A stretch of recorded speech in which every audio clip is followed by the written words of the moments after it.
overall, how do you think that medications can support long-term weight maintenance? For me, it's a choice. Do I want my patient to take these antihypertensives forever, or do I want to give them something to help them lose weight?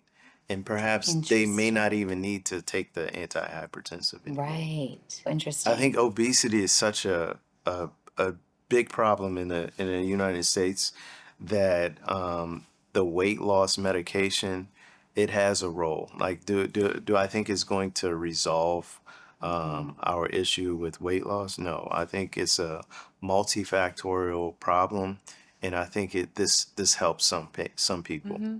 But Mm-hmm. ultimately, I mean, diet is important, exercise is important, but there are some patients, regardless of how much, they work on their diet, how much they exercise, they they can't, They just can't. they just can't. Without some medical Right. intervention. Yeah. So it's great for those patients. Welcome to Care Experts, a podcast dedicated to providing the inside scoop on health and self-care. Make sure you join us each week for candid conversations with wellness and medical specialists. Yes, real experts here to help you make the best choices for you and your loved ones. I'm Melissa, a native Texan living in Atlanta. And I'm Selah, a Californian through and through, and we're your co-hosts. That's right, we're both proud moms here to have meaningful conversations with experts from all over the country who empower, inform, and inspire. From cosmetic to dental and vet to vision, this is Care Experts. Today is going to be so interesting. We are talking about post-bariatric surgery and body contouring. So what you can do after you've had bariatric surgery. Yeah, and I feel like there's so many people out there who talk about having excess skin, Mhm. and while they are more familiar with the procedures that get you to that, they'd like to be more informed about how to get rid of that excess skin. So joining us to discuss that, our expert is a double board certified plastic surgeon who's based in Atlanta, Nip and Tuck in Atlanta. He's the founder of that, and his name is Dr. Nicholas Jones. We are so excited to be welcoming him to Care Experts to discuss this. Yes, let's bring him in. Dr. Nicholas Jones joining us today. Welcome, Dr. Jones. Thanks for having me. Thank you for being here. And today we are talking about post-bariatric surgery and weight loss medication. And you are our expert in that. Yeah, you're double board certified as a plastic surgeon and the founder of Nip and Tuck, which is based in Atlanta, right? Yes, yes. So I started my own practice about 4 years ago. I'm originally from New Orleans, and the main reason I started my practice was I wanted to have something that was just focused on patients and just provide them with the best possible experience without compromising their safety. Which I'm sure is a passion that has driven you for, I guess, the last 20 plus years now that you've been in plastic surgery? Yes, it's a long journey. So just growing up, my mom constantly told me she used to tell me I was going to be a doctor on those drives to school, and obviously you hear the same thing over and over again, and then people naturally, when they ask you what you want to be, of course I said doctor, and then over time that's just where I ended up. I don't think you just end up there. I though. I know, mean, yeah. and to be a plastic surgeon is a specialty. Like, you decided that you were capable of pursuing that, went after it, attained it, and now have your own practice in Atlanta. That is to be applauded. Why did you decide to lean into it? So I was always really competitive. I was small. They used to call me Peanut. I played basketball, and I never forget it. I had a assistant coach when I told him I was going to be a plastic surgeon. He laughed at me, told me I should pick up a trade, and by me being so competitive, I think that took me to another level. And once I got into medical school, it was always plastic surgery for me. But a lot of times when you select a specialty, you end up selecting a specialty based on the people around you, like you, who you find yourself most like. And for me, it was plastic surgery, and there's actually breast reconstruction. Oh. I had a very natural connection to them. And then with plastic surgery, I feel like the efforts of your results, you can see immediately. The patients aren't sick, and you can kind of curtail your practice into whatever it is you want. You can also have a business at the same time. Yeah. It's more of a lifestyle, it sounds like, Yeah. too. Yeah. Uh-huh. And it's also kind of an art and a science, right? Would you say? Absolutely. I always tell people I'm big into cosmetology, like hairstyles. Like if you go to one hairstylist and let's say you want a bob and you went to 20 different stylists, you'll get 20 different cuts. And 100%, it's kind of especially in Atlanta. it's the kind of same thing with plastic surgery. Everybody kind of does things unique. Would you say that one of your areas of expertise is bariatric surgery? So not bariatric surgery per se, it's Post. post-bariatric surgery. Right. So I don't, Explain that to me. yeah, so bariatric surgery is a weight loss operation. Right. So typically it involves some sort of restriction and malabsorption. So they're either making the stomach smaller or rerouting how your body absorbs food. And so once they lose the weight, they become stable.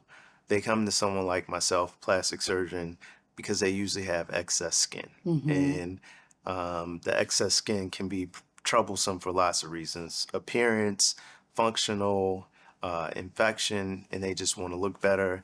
And then that's when I come in to just kind of recontour their bodies. To nip and tuck. Nip There you and go. tuck. Oh, I like Yes. what you did there. What's involved in post-bariatric surgery when someone comes to you? Right. So usually it's after they've stabilized. So, you know, some of these people lose anywhere from 80 to 120 pounds or even Wow. more. And so if you can imagine if, you know, they're a lot bigger and then they've pretty much shrunk. But now they've lost some of their skin elasticity. And so now they just have loose skin all over the place. Typically it's in the trunk, the arms. And so once the weight is stabilized, and usually that takes anywhere from 6 months to a year, weight stable, assess them, find out what's troubling them. And for the most part, if they want like a full body makeover, we can't do it in one operation. It's usually staged. So we figure out the best approach, what's bothering them most, their priority, and then we get it started. So you would start in one area, like the abdomen, and then move on. How long in between the? So it really depends. Like it really depends on the combination.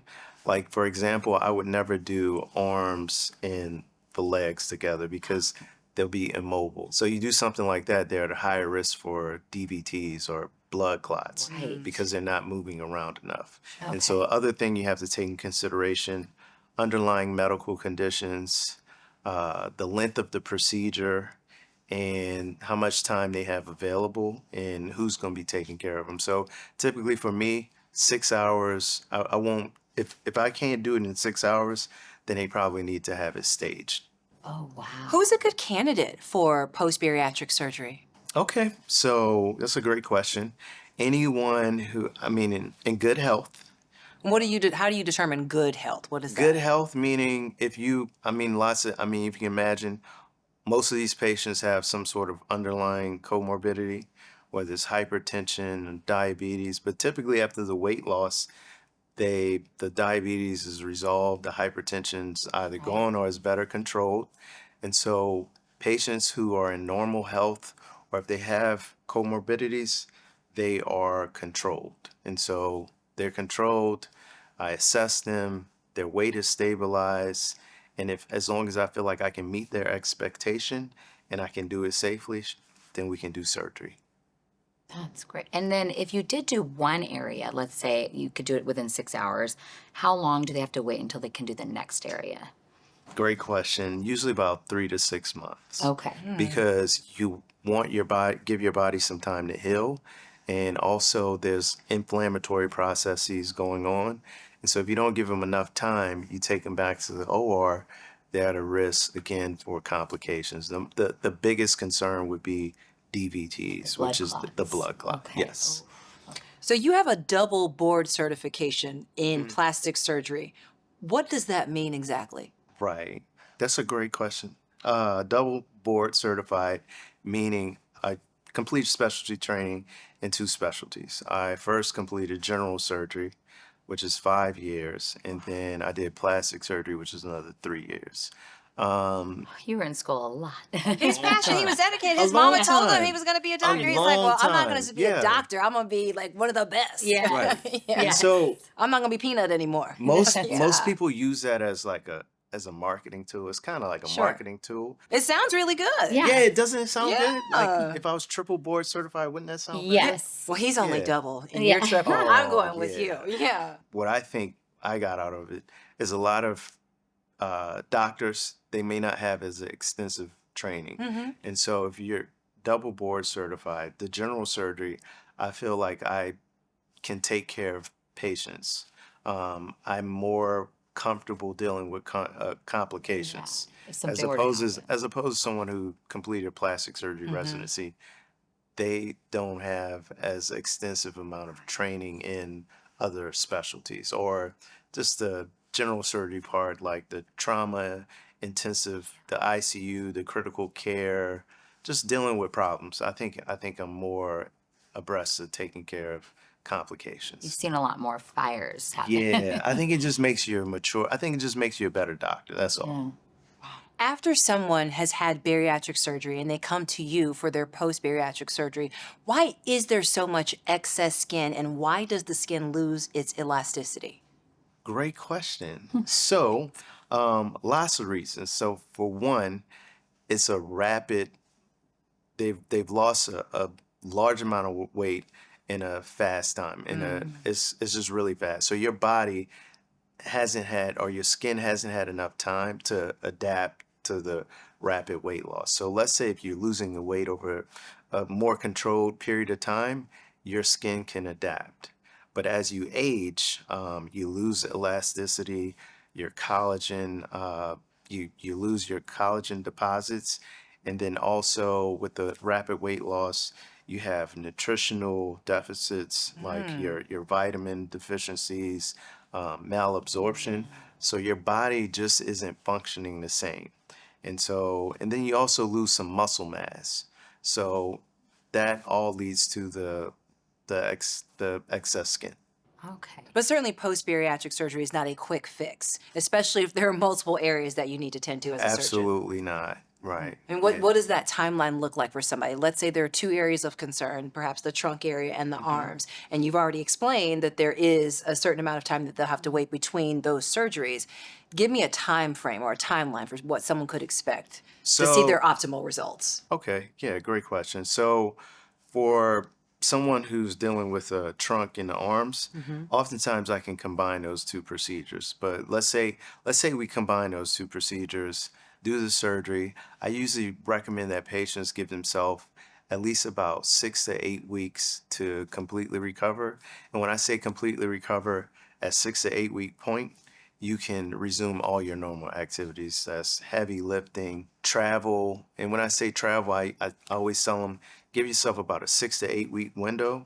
And if you plan a vacation or you plan on going somewhere, you can fully enjoy that trip. You won't have any restrictions. Because usually at that point, if you haven't had complications, you're not gonna have them at that time. And also all of the swelling, your body's completely healed and you can resume a normal life. Oh, that's great.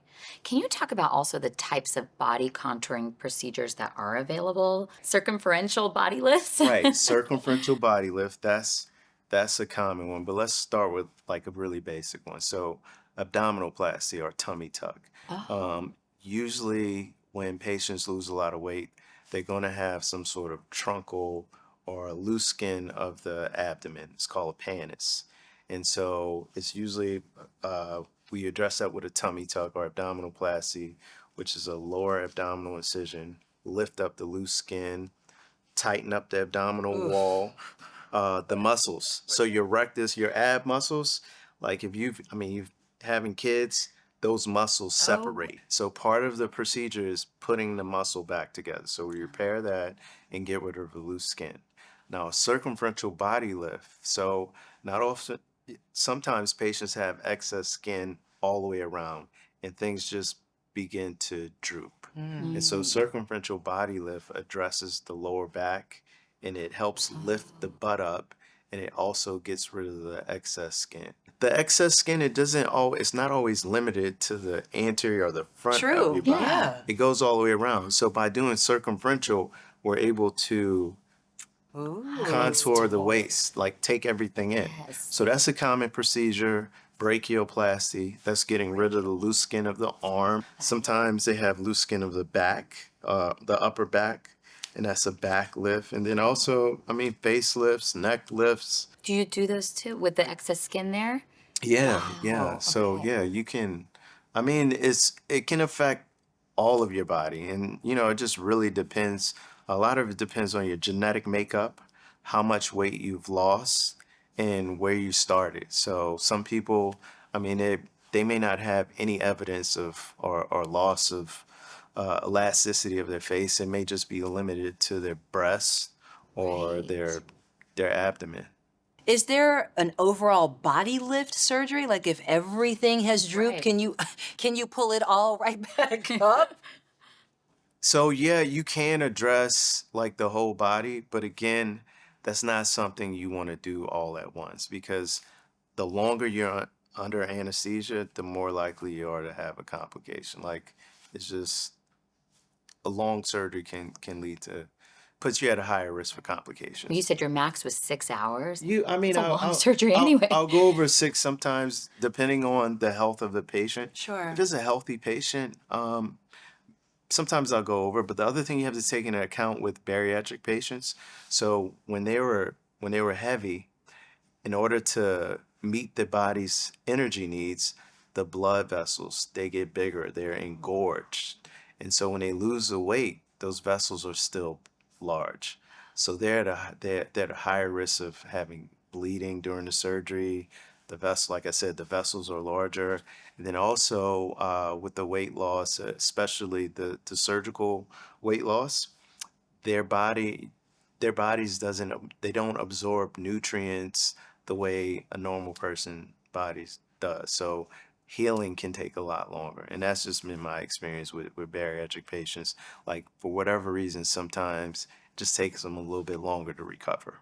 And during that recovery process, what are some of the factors nutritionally that they should be considering, patients should be considering? So they need to make sure they're consuming enough protein, make sure they stay hydrated, and then if their bariatric surgeon or their primary care doctor had them on some sort of supplements, they need to continue using those supplements. You talked about not wanting to, well, not wanting to, that it not being safe to do all these procedures all at once. I feel like we live in a time where everybody expects instant gratification, or they go on social media and they say, I want to look like this. How do you help your patients set realistic expectations? Right. So I just really have a conversation with them. I try to meet them. We have to have a common ground. So we talk. I try to figure out what their needs are, what their desires are.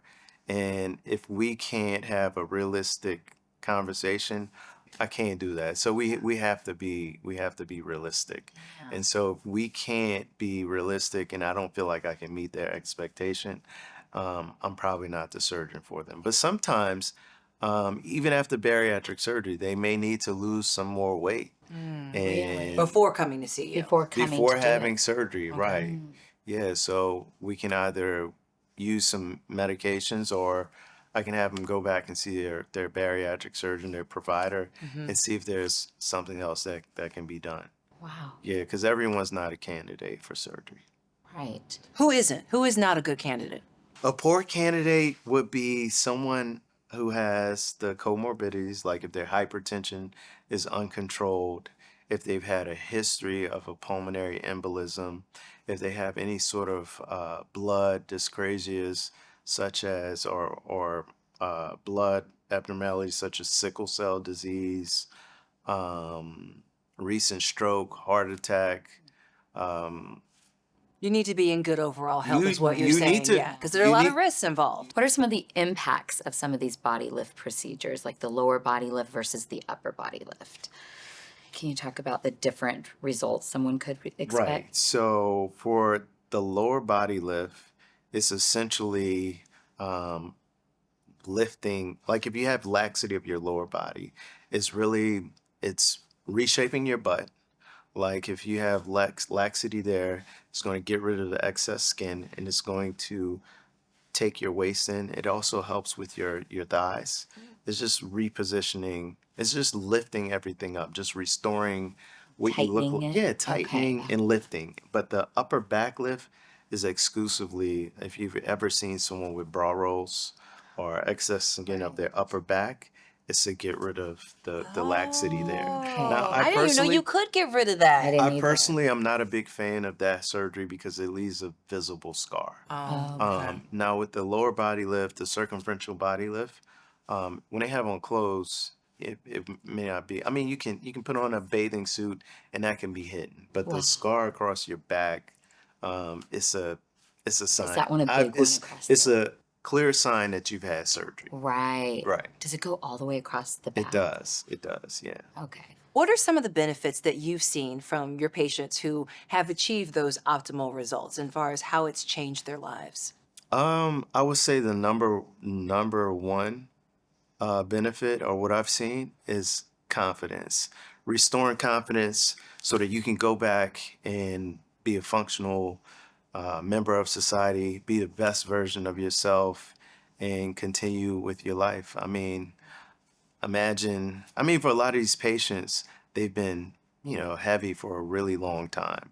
And now that they've addressed that, they've had the surgery or they've taken the medication and they've got their weight down. And now they look in the mirror and they have all this loose skin, this redundancy of skin. It itches, they sweat, they can't fit their clothes properly.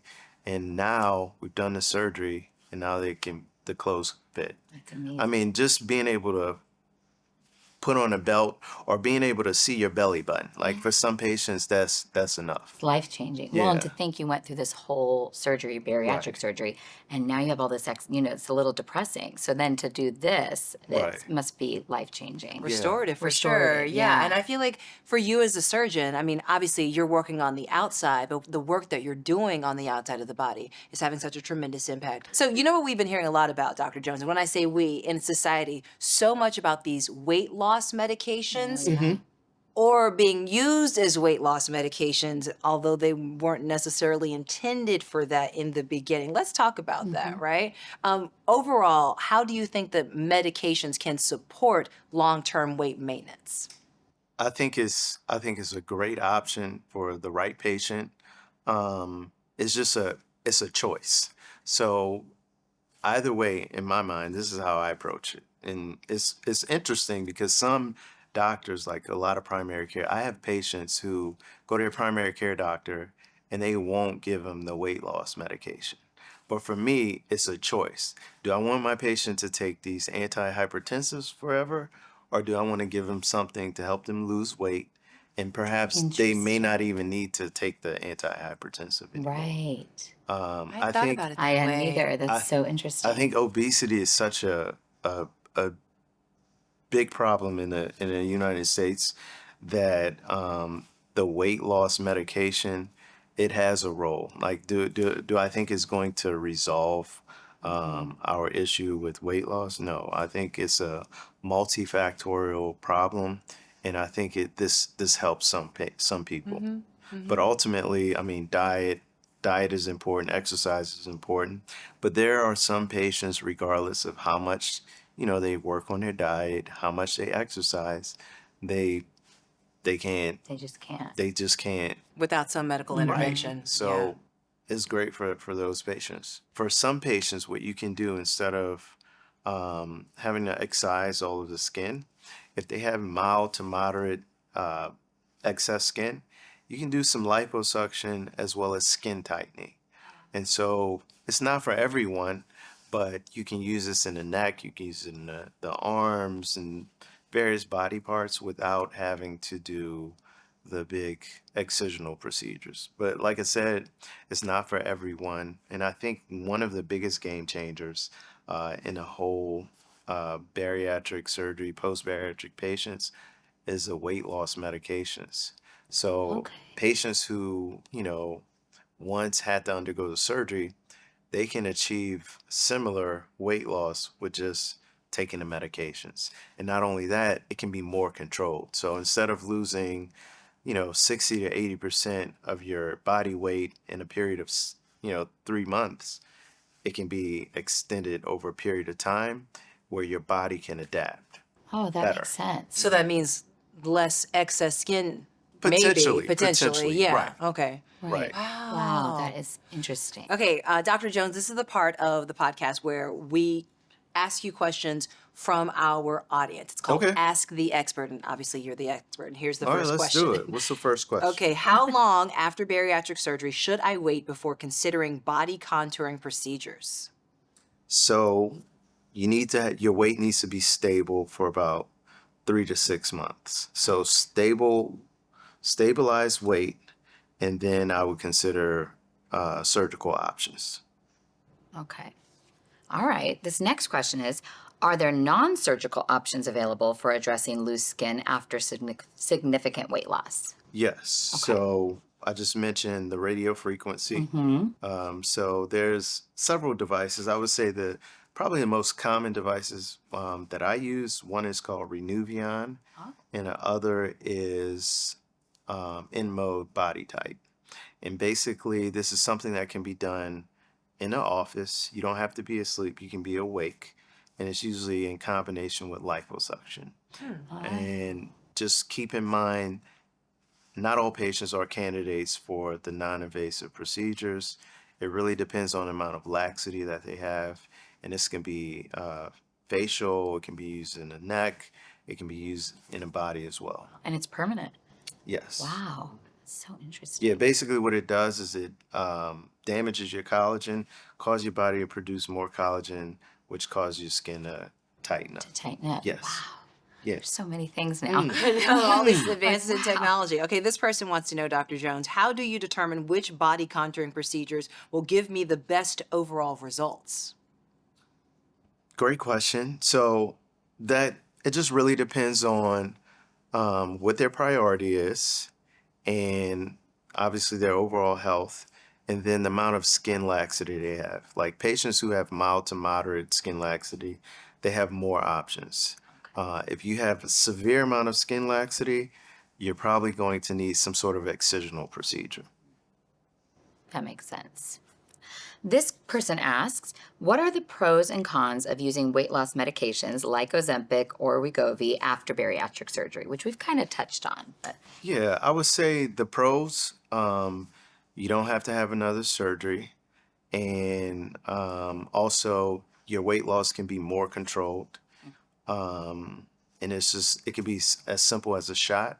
There's also pills, but I personally like the shots. Now with the shots, anytime you're taking these medications, they have their own side effect profile. Most people don't experience that, but usually when you experience this within the first 3 days of taking a medication. So I would say the pro is it can be as simple as a shot. The downside of taking the medications are some patients need to take it for a really long time. Like you may have to take it, your whole life. Yeah. So these procedures can be pretty costly. Are there ways that people can pay for them if insurance doesn't cover it? There are financing options, and one of the financing options, your CareCredit credit card. And so basically, you fill out, you can get an application immediately, and they check your credit score. You find out if you approve immediately, and then so they have various options. How does that help your patients, though, with the ability to have these procedures done that can be life-changing for them, having the CareCredit credit card as an option? For the patient, it gives them a chance to address something that's been bothering them for, significantly long period of time, and they don't have to worry about paying it all up front. They're making an investment in themselves, Yeah. and they can pay it over a period of time. They don't have the financial burden as much, but they Yeah. can still change their lives. Absolutely. Yeah. Dr. Jones, is there anything that you would like to tell our audience about post-bariatric surgery or weight loss medication that we didn't ask you? Yeah, so with the weight loss medication, I think it's very effective, but there are some things that you can do to enhance your results. So one, you need to make sure you stay hydrated, drink lots of water, and then really work on your diet. I think anyone who's trying to lose weight, in order to lose weight, you need to have a caloric deficit. So what does that mean? You need to either burn more than you more. take. You need to burn more than you consume. And then what you eat is so important. I think for anyone who's losing weight, like the diet, I would say is like 90% of it. So um, less sodas, less juices, anything that comes in a can is probably bad for you. Yeah. Like stay away from um, processed foods. You want to eat more fresh fruit, fresh vegetables, less red meat, more seafood, more fish. Make sure you're getting enough sleep, and then also exercise. I think with the exercise and the weight loss, if you're just losing weight, more than likely you're gonna lose some muscle mass. And I think by maintaining the muscle mass, it gives your skin something, a foundation to kind of keep it tight. Oh, that makes sense. And then obviously you don't want to lose the weight very fast. If you lose weight like too fast, what's going to happen is you're going to have some uh, nutritional deficits, vitamin deficiencies. So you want to lose it over time, and I think that way you're less likely to have skin excess. But anytime you lose a significant amount of weight, you're at risk for having some loose skin. Dr. Jones, thank you so much. This was so Yes. informative. We would love to have you come back and join us on Care you. Experts. Yes. Thank you. Yeah. Thank you so much. All right, cool. Thank you so much for joining us and being part of our growing community. Stay tuned for new Care Expert episodes every Wednesday. And don't forget to subscribe on your favorite podcast app and YouTube.